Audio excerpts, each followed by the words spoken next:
We're gonna be. You're all over. Good evening. We have a rowdy crowd here. Welcome to the regularly scheduled infrastructure committee meeting. It is Monday, July 21st. It is 6:17 p.m. Members of the infrastructure committee around the table are Councillor Fish, Councillor Fournier, Councillor Hawes, and myself, Chair, Councillor Dean. We are also joined by Councillor Trimble, Councillor Mallard, Council Chair Pelletier, and we have Jeff Davis, City Engineer, and Amanda Smith, Director of Water Quality. First up, Did you want to appoint somebody so you have an odd number for votes? I could do that.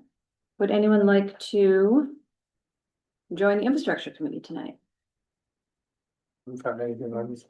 Already, Any objections to Councillor Trumbull joining infrastructure? Need a motion? No, We good? the chair proposed. All right, I will approve that. First up, we have sewer abatement, Q4, 2024 and Q1, 2025 with Amanda Smith. Hey, Amanda Smith, Director of Water Quality Management. A lot of pages. It's not going to be a long discussion. So sewer abatements, I just want to lay the groundwork for anyone who hasn't been through this, and also the public, that sewer abatements are when we bill for sewer, thinking that that water came down to the sewer, and for one reason or another, it did not make it to the treatment plant. And so a resident can apply for an abatement to their sewer bill for certain reasons. One reason that doesn't fall under abatements that we get requests about a lot, that I'd like to put out there for the public's knowledge, is for outdoor water use. So people who are watering their gardens, filling their swimming pools, that doesn't fall under an abatement category. However, we do offer a sub-meter program. So if someone does a routine amount of watering that they don't want to be billed sewer for, they have the option of installing a separate meter in order to remove those gallons from their sewer bill. These abatements, however, are inadvertent water loss generally that doesn't make its way to the sewer. Some examples, our most common one is a leaking toilet. Toilets can leak. I've seen over 5,000 gallons a day without someone realizing that they're leaking. So another public service announcement, quick, easy way to check, put some food coloring in your tank. And if you see that food coloring, that colored water making its way into your bowl, it's holding its level, so it's going down the drain. And a lot of times you don't hear that running. So you'll see on our abatement summaries, generally leaking toilets are the number one culprit. This is for Q4 and Q1, which usually are our highest abatement months because we also have freezing temperatures during those months. This winter actually was fairly mild. We didn't have a lot of freeze ups. And in order for somebody to be approved by our department for an abatement, they need to show cause of the water loss. They also need to show that that cause has been remedied. And then a lot of times I'm talking to you months later because the billing is based on a quarterly reading we purchased from the water district. So we also have to wait to make sure that we look at the next reading to see that that water loss has subsided. Q4 was mainly leaking toilets. There were a couple of oddballs, a hot water valve, leaking shower. As you see, when we get into Q1, there were a couple of frozen pipes. Usually we have a much longer list. We bring this to the committee for review, generally twice per year. And then in-house, that's a review of any abatements up to $3,000 that were approved by the department. Any abatements above $3,000, I go over individually with you for approval, which we have 3 to go over tonight. Are there any questions on the summary? Okay. The first abatement over $3,000 was for 18 North High Street. It was due to a leaking expansion tank. The total amount that would be abated, and it's probably important to explain that the way that we calculate the abatement amount is by looking at their previous 4 quarters. So we look at an entire year of their normal usage, and then we reduce their sewer bill to reflect what their average was for that quarter. So in this case, that would be an abatement of $13,412.72. And we have reviewed all of the supporting documentation that the resident provided. And the department does recommend approving this abatement. It follows all of the requirements in our ordinance. Do you want a motion on each one? I believe there needs to be a motion on each one. Second. We have a motion and a second. Any questions or concerns on the first abatement? We'll move that to full council. The next abatement is 1343 Ohio Street. It's another apartment, residential apartment building. There was on this one was, I'm sorry, this one is actually a mobile home park, the Rainbow Mobile Home Park. And this was due to a broken water line outside, but after their water meter. And they had extensive repairs. They provided all of the evidence that they need for this, and their water usage went back to normal usage after the next quarter's reading came around. So the amount of the abatement based on their past usage would be $7,294.42. Move passage. So second is question as well. Certainly. On the last item, you said it would be recommended to the council. Yeah. Does it just, I think it just gets approved at this committee level, right? It doesn't go on the council. That's right. Yeah. So it's approved tonight. Yeah. Okay. Any questions or concerns on the second abatement?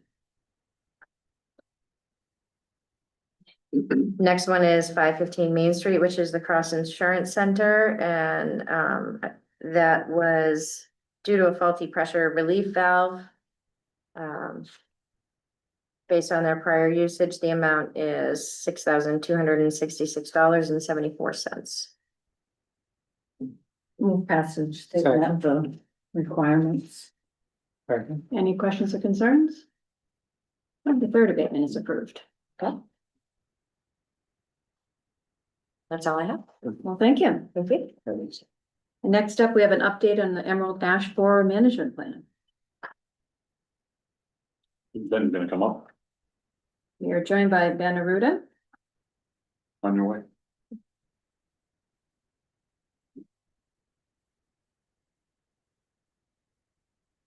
We have a plan. Good evening. It's a plan in works. Ben Benaruda, City Bangor Forestry Manager. As some of you all know, last summer, the Forestry Division, in teaming up with Parks and Rec and Public Works, hired 4 forestry students from University of Maine to take a look at our tree assets that the city maintains.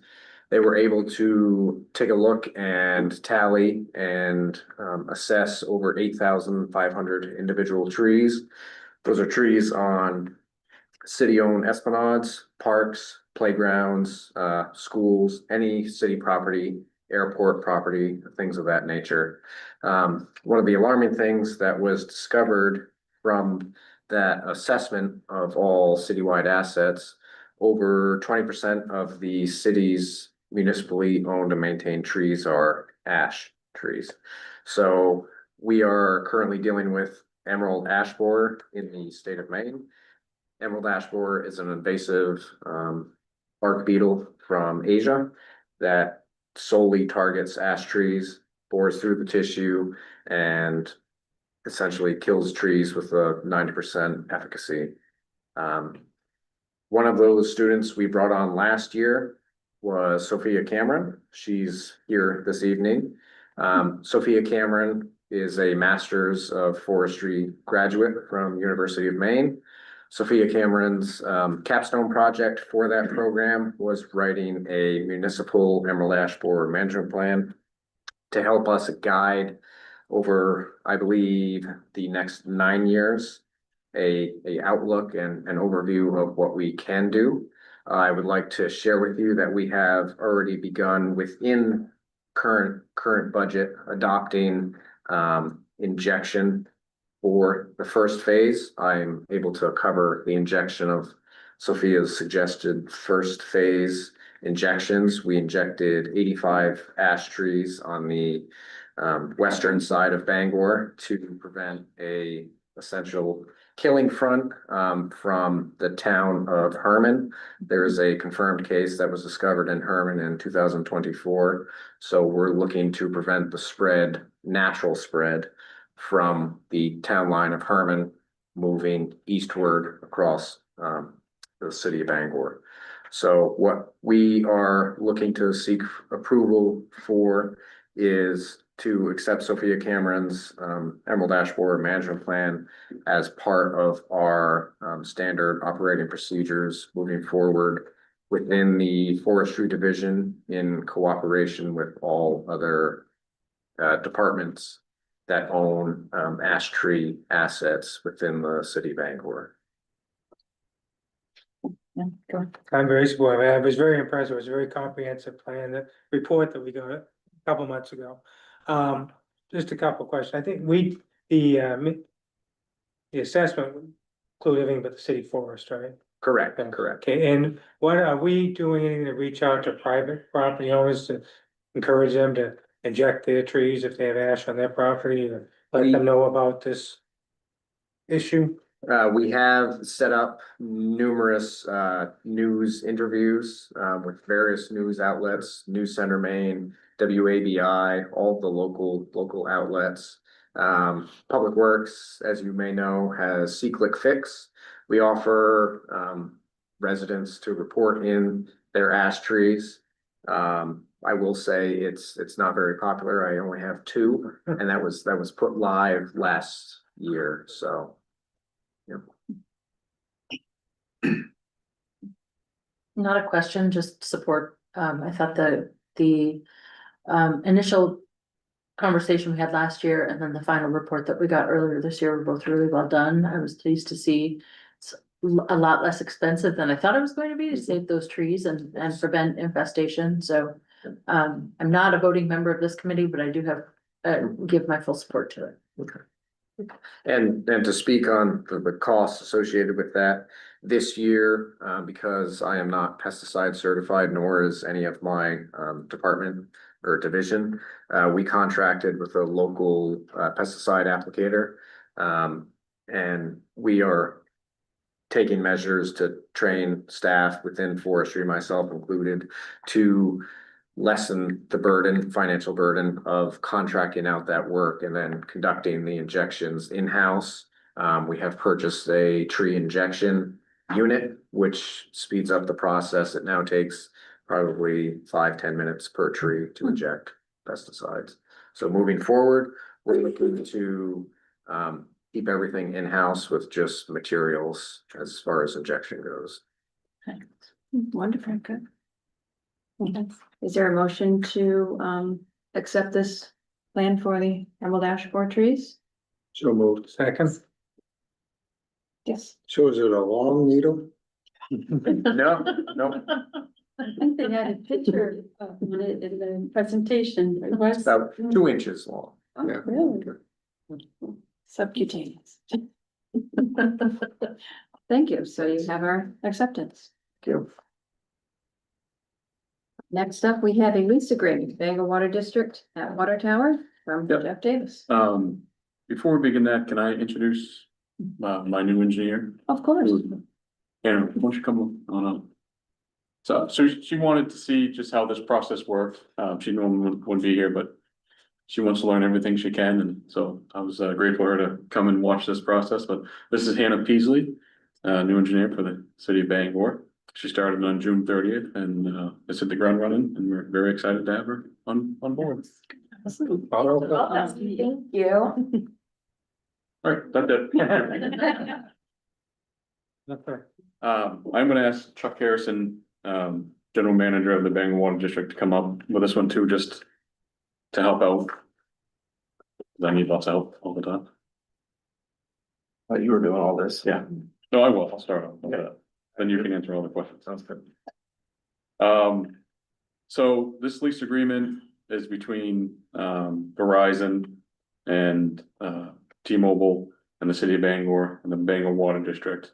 This is for their new water tower, 50 Cleveland Street. And replaces the one at 97 Venture Way, the old patchwork one that you guys see. Everybody knows what this project is, but this temporary lease between the three parties is because in 2022, the Bangor Water District, City of Bangor had a purchase and sale agreement for the old tower. There was gonna be a land swap. That can't happen until the old tower's down.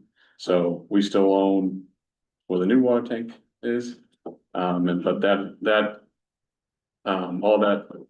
all the structures for the T-Mobile and Verizon, all of the antenna and all that operation needs to go on to the new tower. So that's why this new lease is, that's why this lease agreement is, we're asking for, sorry. But it's a temporary lease between all parties involved. Once that tower is taken down and that land swap happens, the city of Bangor will be off that lease. So that's kind of the gist of it. We've attached the lease agreement. We're asking for referral to go to full council. And then we've also attached the purchase and sale agreement that was done in 2022, just for reference. Any questions? Also the motion, Second, Have a motion and a second, go to council. then we'll go to full council. Thank you very much. Thank you, Chuck. Thanks for coming to the table. Next up, an update, traffic calming and pedestrian safety improvements that are underway or soon to be underway. Yep, so these are a couple projects, that have been in the pipeline for a little while. One of them is at Union and 13th and the other is at Buck and Third. And what we're proposing is curb bump outs at both locations. So the next process, so I came here to update you on what was happening and then, moving forward, we'll put out a request for bids for construction. Both projects will be combined, and then we'll see where prices come in, and then we'll select a contractor to build them, this fall. The project was funded under FY 25 under infrastructure titled pedestrian intersection improvements. I'll kind of go through the plans if you guys haven't. We've attached them with this material. I should have brought them up on the screen, but I didn't do that. So curb bump outs, they have many benefits, including, to calming traffic by physically and visually narrowing the roadway. Certainly at corners, it slows the turn in traffic. It puts the pedestrian kind of out in a protected area, but visible by the oncoming cars. Just it makes the crosswalk more apparent. It narrows the crosswalk, so it's less time the pedestrians on the roadway. There's many benefits, including lane disciplines, especially when you have cars that if you have a four-way intersection and you have cars turning left and it's not a stop sign, a lot of time cars like to go, to the right. That's not this location at Union and at Buck Street, but Union 13th, that certainly can happen. But it prevents that maneuver or it's unsafe. But I'll just jump right Can I into. interrupt for just one moment? Do we have any currently in Bangor that we can? Oh, yeah, we have, Where would you see most of these type of? So the last time, I think on Broadway, we have curb bumps out on Broadway. I think near the park, we did one, State of Burge. yeah, State and Birch. I think we do have quite a few around. The DOT, the federal highway, they all recommend curb bump out, especially at crosswalks, just to lengthen or shorten that with the pavement.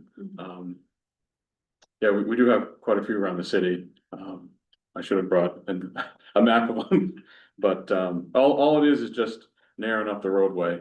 So, you have your lanes, the curb tapers in to where the crosswalk is, and you have a narrow crosswalk, and then it tapers back into the curb line. So it does slow that traffic at that conflict point. Council. Yes. For my only concern, I think these work great and they're good. And we had somebody come to the council a couple months ago and their concern was this pace that we're getting the paint out on the streets and crosswalks. And I just mentioned Birch and State, I was by there today. That's been, those improvements put in place. but the crosswalk's not painted, here it is almost August. So I think I don't know, it's not yours, it's Public Works, I think we need to be more aggressive in getting these crosswalks painted.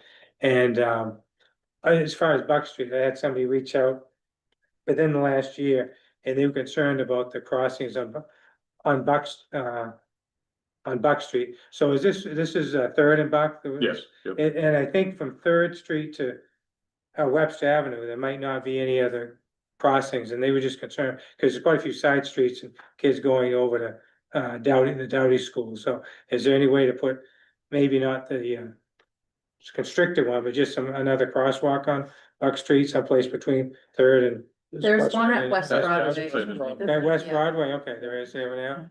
And Maybe it just wasn't painted, so that. it was didn't not think it was- painted for 2 years. Okay, I that's know 'cause probably I walk why. it every day. Okay, that's probably what. But it has been painted recently. Okay. It's in good shape.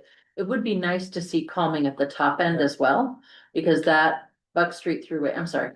Thank you. Okay, just jumped right in because it's my neighborhood. When concerts let out, or when people are coming out of events at the Cross Insurance Center, Buck Street becomes a freeway. And so I think this will help at the bottom part. It would be interesting to see, does it reduce the average speed on the road enough that another calming measure wouldn't be needed at the top part? But we also see people coming up Lincoln as well, just because they're both pretty much straight shots from Main Street all the way up to where people would want to get on the interstate. And so at night, 10:30 at night, when an event has let out, it is free for all up there. Yeah, of course, these bump outs are to calm that conflict, so a crossing, is it gonna calm the traffic 200 feet up the road? Probably not. But this is to reduce conflicts at these crossings. Third and Buck is a very wide crossing. Yeah, it is. There. So that, I mean, it's meant to reduce that, but, I don't think we've done a study up near the top though. But certainly one we can add. I don't know what the speeds are up at the top end. Just, I know what in this area, because we put the radar out when we were doing this project to see. But certainly can add that to our list. We have quite a long list where we need to put out our radar. No doubt. It's constantly out, but yeah. Sorry, I got off track here, but so Third and Buck, it's just narrowing those crosswalks, the bump outs, and then signage. Union and 13th, we're actually adding flashing beacon to cross in Union Street. But that warrants it with the traffic volume, a route to a school right there. But with Third and Buck, we've designed it that in the future, if we feel like, or if the crossing warrants a RFV, we can go in pretty easily without having to change curb and all that stuff.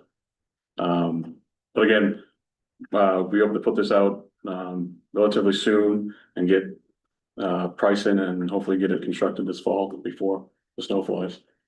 So. Motion.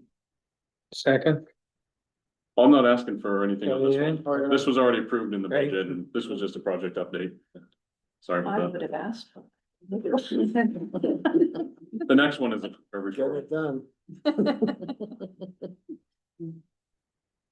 Next up is the update on Pickering Square project. Oh, that one. Yes, I this was is hoping you exciting. were more than that Hoping you one. have some good news for us.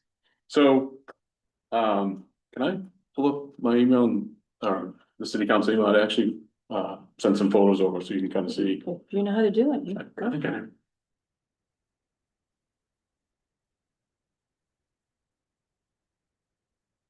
So. Obviously, this has been somewhat of a hot topic. It's been in the paper a lot. Pickering Square.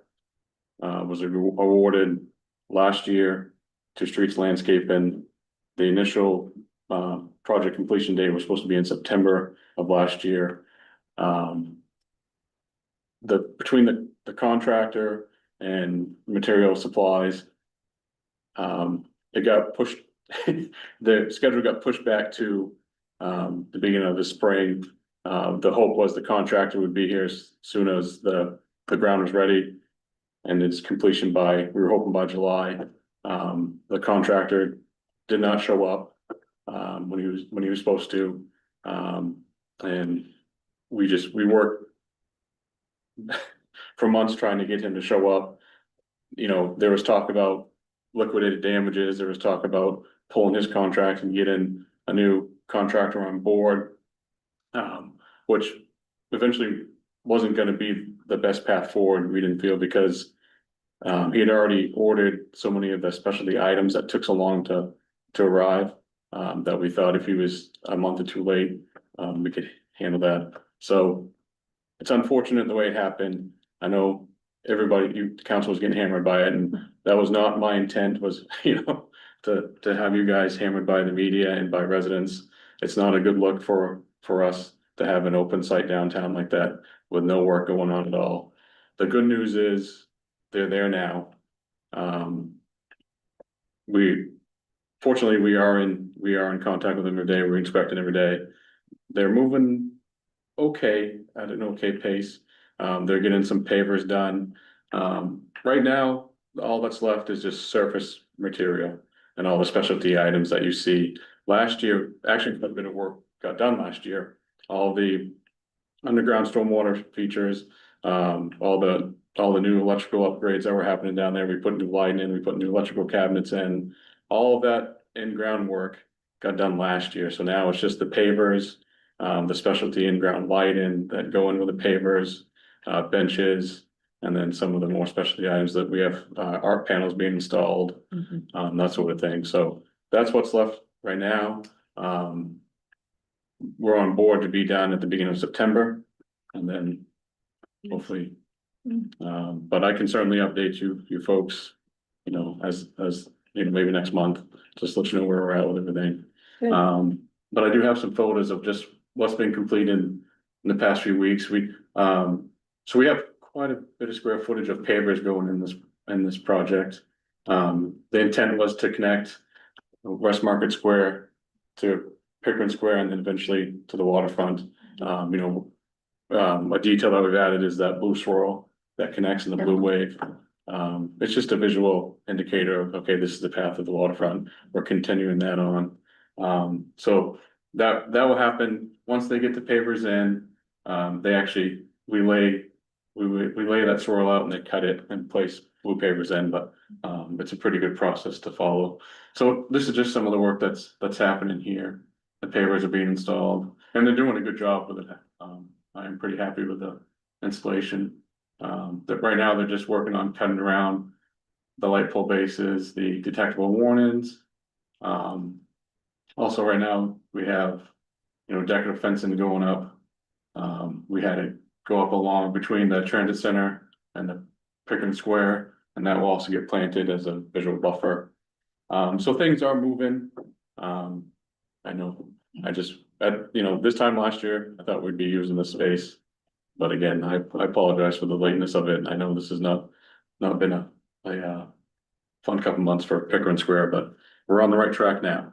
It will be planted this year as well. Yes, yep, everything will be done this year. Any questions? We'll move on to the main DOT traffic signal All right. maintenance agreement. So this one is a referral. So the Maine DOT has implemented a new stipend pilot program for the operation and maintenance of all of our traffic signals. Last year, they had some sort of this form of stipend program. We didn't get the extent of that we're getting this year, but this year they are giving us $2,000 per intersection. We have 70 intersections, so we'll get $140,000. And that's for public works to operate and maintain all the traffic signal intersections in the city. It does come with some conditions. They would like the city to send in a plan to the DOT on what we're gonna do. And also they want to see, you know, some background information, how we spent that money, which is no problem. We do that now. We were just looking for a referral to full council, so if it's approved that, the city manager can sign it and we can send it back to Steve Landry at Maine DOT and move forward with it. Move to forward. Second, Volunteer? Just have a question about what is the average cost of your team maintaining a signal? Does this fully cover it? Will it put a dent in it? Well, it depends on what needs to be done at each intersection. I'm pretty sure, so, the electrical department handles that at Public Works. Chris Hawkins right now is the one leading that charge. I think he already has a plan for $140,000 and it just puts a dent into it. It doesn't fix everything that we have to fix. Right now, our biggest problem right now is communication between the corridors. That's a big push that we're working with Maine DOT and BACS to get better communication back to the city, and then so we can coordinate better. We have one brand new corridor, the Penobscot corridor that was done last year, that can talk to each other, and we can actually see all that data right on screen. That's what we're moving to, so this will help. Fine, thank you. We have a motion, we have a second. Any other questions? Concerns on this? That will move to council. Thank you. And last up, we have an update, a speed study on Valley Avenue. So I was forwarded an email from Courtney O'Donnell from an email from Elizabeth Coffey Mhm. on Valley Ave. She sent this in June, but we did not have a June meeting, so I thought I'd bring it here for an update.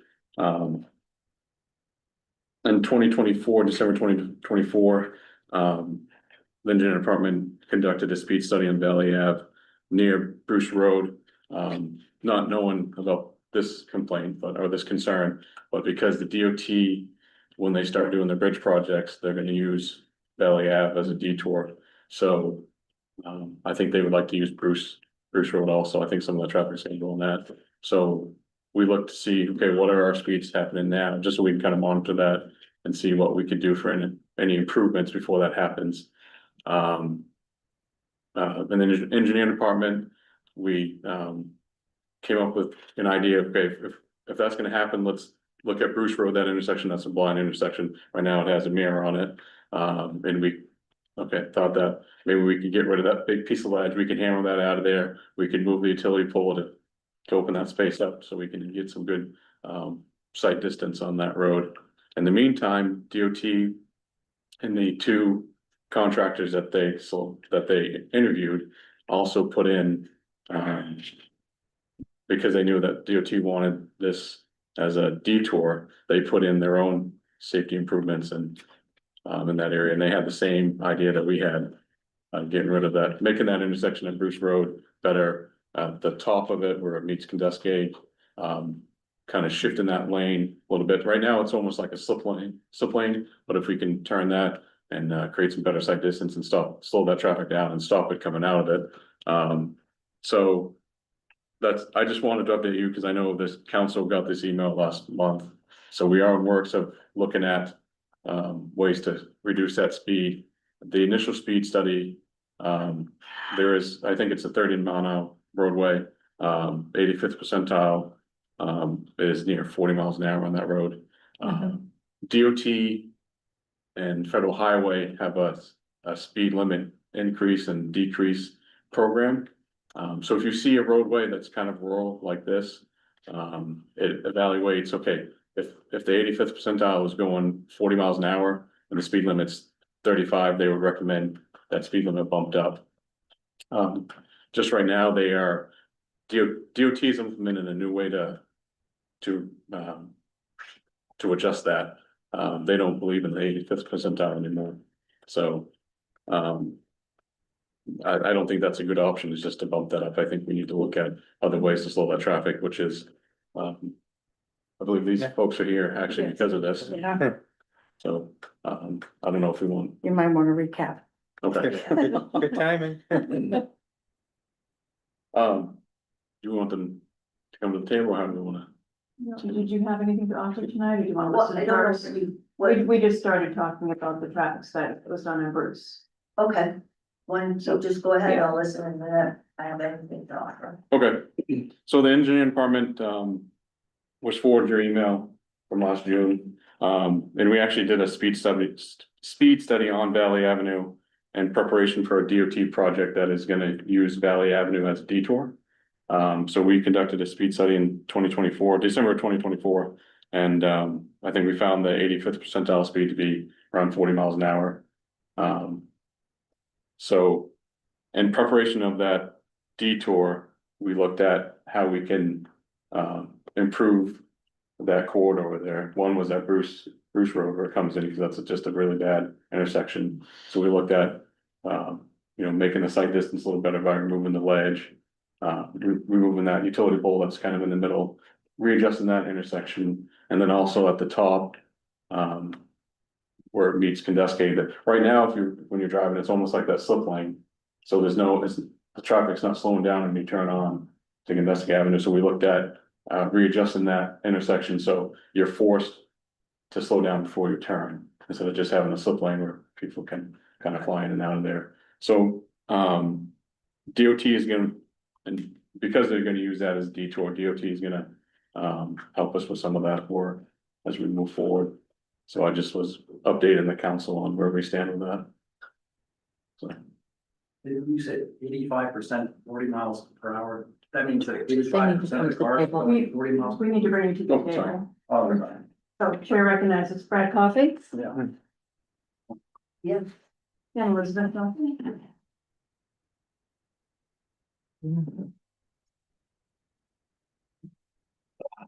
So my question is, 85% of the traffic is going at 40 miles an hour on Valley Ave, based on that study? yes, Instead of 25, yeah, and so is it 25 or So you 30? have to. 25. 25. Yeah, we had to sign them. So the average speed, if you calculate we set the radar out for a week. So the average speed is 34 miles an hour, but that 85th percentile, it hits up to 80. I think there's some outliers, of course, go faster than that, but I can send you this report that kind of defines everything a little better if you want. Sure. I do have your email, so I can send it to Okay. that, just so you can kind of see, and if you have any questions, we can certainly meet and chat about anything. No problem. I have questions. I have some things I wanted, I only have 4 of them. But I wanted to, when I came before, we talked about, the need for speed tables. They're better with speed bumps. And we also talked about, I think there was one at the end of, Conduscate where it goes into Harlow, and it was just a bump. And how those don't really do that much, and that speed tables really slow people down. And actually, you can purchase, so to put one in, like the city builds one and puts one in, it could cost up to $20,000. But there are companies, manufacturers that make speed humps, which are pretty similar. And they you get the whole kit, all the parts that go with it, and even a sign that says, speed hump coming up. And there are, they work with snow plows. They always slow down like fire trucks and ambulances a couple seconds. So, so that makes a lot of sense. And so, and there's just one company that makes these. They're out of Illinois. I can't remember the name of the city in Illinois, but it's here in this report. And they're the only ones. All the other ones only make speed bumps. They don't ship them.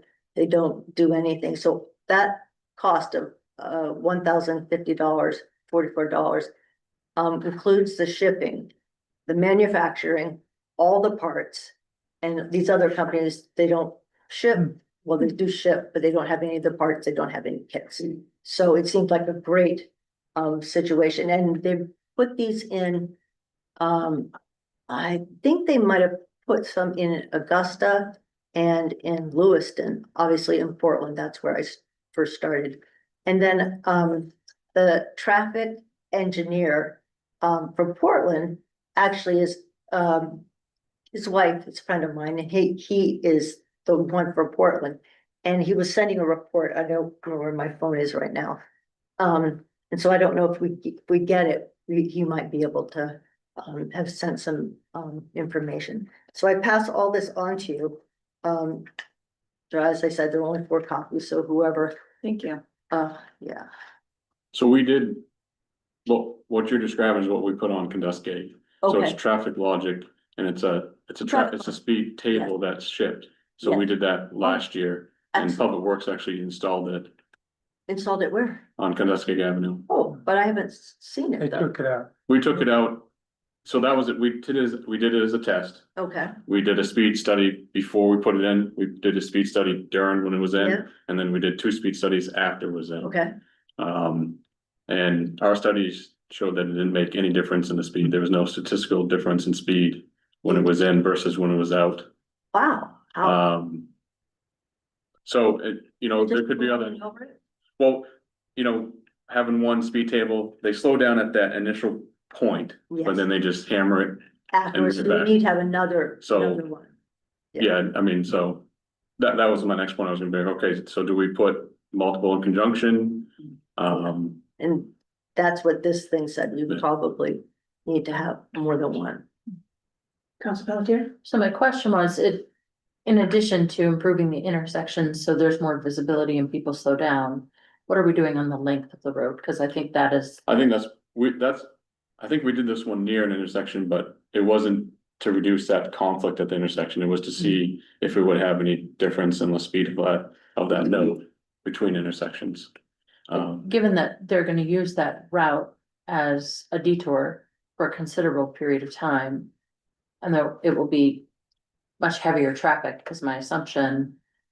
Having some sort of additional measure to help bring down the speed of cars on that road, I think is really important. Yes, yeah, actually, I met with DOT just a couple weeks ago to talk about this road actually.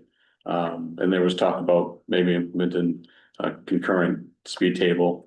DOT hasn't really seen the data that they want to see on them, so they're not really in love with the speed tables, but seems like Portland's having a good time with them. I'd like to see that report and actually see what the data is saying. Council Trimble? So the one we had at Pedestrian Avenue, that if we had kept it, that could have been, files could have gone over that. It just seemed like it was. I don't remember Traffic Logic recommending it, Yeah. keeping it in I the. could, I mean, I thought that one was, it wasn't that smooth. I mean, to go over, you really had to slow down like 5 miles an hour. Yeah. To not. I mean, Jar everything. We can make these out of concrete. We have Right, one. I know. There's been one since like 2007 in Bangor. right, with, I I know we've got some, a couple other places, yeah. We were just talking about the road, can't right remember. next to the hospital. Howard Street, sorry. Right, yeah, So they have a speed table. yeah, as Uh, well as a circle. yeah, Steve probably was on the, Yeah. put that in, but, But I think, I suspect on Valley Ave, it's mostly from Condescate to Bruce Road, we were concerned, because that's the residential area. Once you get below Bruce Road, it's it's all, not much. Yeah, and then it's, we're from Bruce Road to Harlow, then you just speed up, Right, so. But there are no people there. Right, so exactly, it's not yeah. like- Maybe. so we that's should- not a very bad section. yeah, again, I think the intersection of Keep Condesgate changing that. and Valley, I think would help tremendously with the Yeah, downhill side. if I may, just. Of course. One of the concerns that we have is, we have 3 neighbors with children who are ages, newborn to 6 or 7. No, he's 8 months now, Is he 8 months? yeah, But they all live right there at that intersection. And and the cars that come around that corner, you just don't, it's not just the speed, it's the fact that you can't see them before they get there. Yeah. So when I pull out of our driveway in the morning to go to work, I really get nervous. And I don't have it as bad as our neighbors who are one house closer to Valley. And they're the ones with the 8-year-old. So it's just nerve wracking. As a parent, you're thinking, my kid's gonna get hit. Or I'm gonna get hit as I try to pull out of my driveway, Yeah, because the all car gets comes loose. and I can't see the car coming until it comes around the corner. Coming into town and it's going 45 miles an hour. You just got an instant and I have to step on it to pull out of there and I'm afraid I'm gonna get hit. And what we have right now is a sign up at the end of our a yard that says speed limit 25. No one sees it or pays attention to it. It's a really dangerous spot. Also, you know, we host through St. Joe's an event on that road. And we have to haul in city police and everybody else for our annual fundraiser event. It's just, it's horribly fast.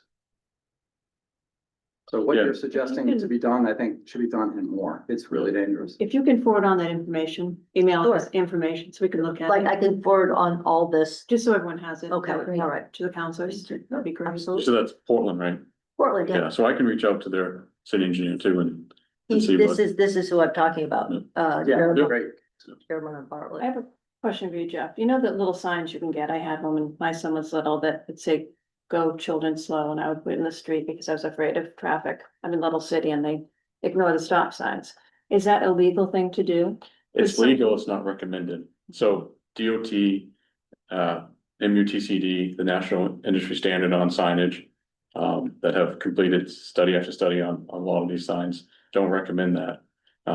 Because I think people get complacent. So, Yeah. there's multiple reasons why, but they don't recommend, like the watch out for children slow, they don't recommend that anymore.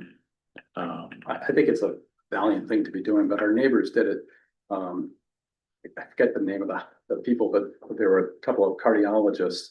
And they put that out and they got so frustrated because no one paid any attention to it and they moved. And they We moved. just can't live in the neighborhood anymore. Yeah, so there's no one good answer. It probably takes a multitude of. I think so. And some of it is speed enforcement and some of it is traffic calming and some of it is education, which, you know. That we as a city and the engineering department probably don't do enough of. Did So, the flashing lights work at all? You know, slow down, but Well, we have, I think we have one Walden- going up Kenduskeag, yeah. yeah.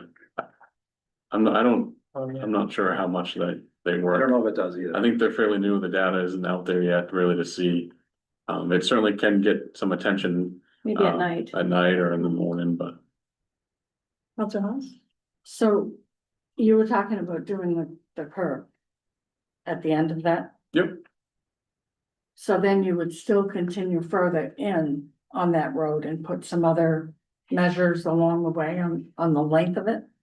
At Yeah, I the think that's what level we're- Other than just the, yeah, I think Attorney. we'll talk with Bax and DOT and see, you know, come up with a better plan for all of that. I think the number one thing we should do is when that's gonna become a detour, certainly Bruce Road, fix that intersection. And then certainly at the top and then see what we can do in between to and maybe during that time, we do more speed enforcement on that road. So, Yeah, I mean, I'd really like to see a couple of those speed bump or tables, whatever they're called, put on the road now. In a couple of locations, right when you come on, with a sign saying warning, speed bump coming, so people know as they're approaching onto that road. And one down where the homes end, so that people get the message, slow down. It's not a big investment.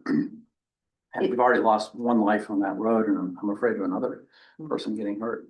one thing about these, and we probably read this, is these manufacturer ones that come, they lag bolt down, but you can actually unlag bolt them, like say you want to move them someplace else or whatever, and that was kind of a nice thing. It's Yeah. not just. that was a point, that's why we bought this one, because we were gonna do it as a test. As a test, yeah. So it's Steve's crew are the ones that put it in. Okay. So, Counselor Trumbull, did you have a question? Yeah, just a comment. I think that's a great, they're gonna take the ledge out of Bruce and Valley. But what, is any thought to making that a three-way stop right there? I mean, that would really slow the traffic down and I think it'd make it a lot safer as well. Yeah, I don't think that has been, I haven't talked with DOT about that, and maybe during the detour, maybe I that, think I although. wouldn't have any problem with it. Although, for reduction of speed, stop signs are not recommended. I mean, that's been studied. Pretty heavily, and that doesn't work for a reduction of speed.